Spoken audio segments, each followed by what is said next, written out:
ഇസ്ലാം മതവിശ്വാസികൾ കൂട്ടത്തോട് ആരാധിക്കുന്ന ഒരു ആരാധനാലയമാണിത്. Prayer hall, പള്ളി എന്നൊക്കെ പറയാം. ഇവിടെ നോക്കൂ, ഒരു പാവം പിടിച്ച ഒരു സ്ത്രീ സ്വന്തം മകനെയും കൊണ്ട് കാരുണ്യത്തിന് വേണ്ടി കാത്തിരിക്കുകയാണ്. പള്ളിയുടെ മുറ്റത്തിൽ താൽക്കാലിക ഇരിപ്പിടമായ ഈ തിണ്ണയിൽ ഇവർ ഒരുപാട് പ്രതീക്ഷകൾ കൊണ്ടാണ് ഇവിടെ കാത്തിരിക്കുന്നത്. ആരെങ്കിലും പണമായിട്ട് എന്തെങ്കിലും സഹായിച്ചു കഴിഞ്ഞാൽ അവർക്ക് ചിലപ്പോൾ ദാരിദ്ര്യമാവാം, ചിലപ്പോൾ മാറാ രോഗങ്ങളാവാം, അല്ലെങ്കിൽ അവരുടെ നിലനിൽപ്പിന് പണം അത്യാവശ്യമാണ്.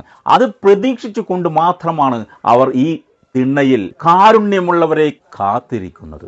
തീർച്ചയായും ഏത് മതവിഭാഗത്തിൽപ്പെട്ടവരായിക്കൊള്ളട്ടെ, നിങ്ങൾ പ്രതീക്ഷയോടുകൂടി ഇതുപോലെ മുസ്ലിങ്ങൾ ആരാധിക്കുന്ന പള്ളി കണ്ടു കഴിഞ്ഞാൽ തീർച്ചയായും നിങ്ങളുടെ ദാരിദ്ര്യ നിർമ്മാർജ്ജനം ഇവിടെ സംഭവിക്കും.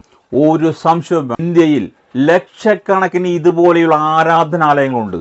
വിശക്കുന്നവനും ദാരിദ്ര്യം കൊണ്ട് വീർപ്പ് മുട്ടുന്നവനും സ്വന്തം പുരയിടം നഷ്ടപ്പെട്ടവനും മാറാ രോഗങ്ങൾ വന്നവനും ഇതുപോലെയുള്ള പള്ളികളിൽ കാരുണ്യത്തിന്റെ കരങ്ങൾക്ക് വേണ്ടി കാത്തിരിക്കുന്നുണ്ട്.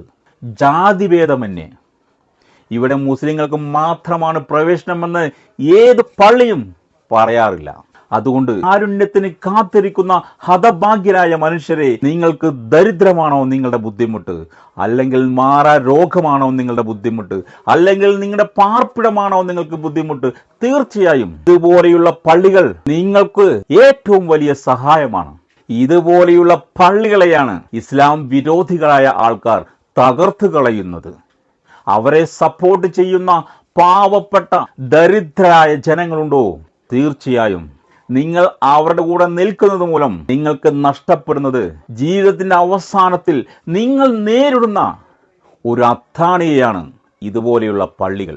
അതിനെ തകർക്കാൻ കൂട്ടു നിൽക്കുന്നവരുടെ കൂടെ നിങ്ങളെ പോലെയുള്ളവർ കൂട്ടു നിൽക്കരുതേ എന്നാണ് അപേക്ഷയുള്ളത്. ദരിദ്രം കൊണ്ട് വീർപ്പ് മുട്ടുമ്പോൾ, അല്ലെങ്കിൽ എവിടെയെങ്കിലും യാത്ര ചെയ്യുമ്പോൾ സ്വന്തം പേഴ്സോ അല്ലെങ്കിൽ പണമോ ഇല്ലെങ്കിൽ ധൈര്യമായി ഇതുപോലെയുള്ള പള്ളികളിൽ കയറി ചെല്ലുക. നിങ്ങൾക്ക് വേണ്ട സഹായം അവിടെ 100% കിട്ടുന്നതായിരിക്കും. പ്രിയപ്പെട്ടവരെ, നിങ്ങൾ ഒന്ന് മനസ്സിലാക്കുക. ദാരിദ്ര്യം കൊണ്ടോ സമ്പത്തിന്റെ ബുദ്ധിമുട്ട് കൊണ്ടോ നിങ്ങൾ അവശത അനുഭവിക്കുന്നുണ്ടെങ്കിൽ തീർച്ചയായും കടന്നു വരൂ. ഇതുപോലെയുള്ള പള്ളി അങ്കണത്തിൽ നിന്നുകൊണ്ട് നിങ്ങളുടെ പ്രശ്നം പറയൂ. നിങ്ങൾക്ക് പരിഹാരം ഉടനെ കിട്ടുന്നതായിരിക്കും. ഓക്കെ.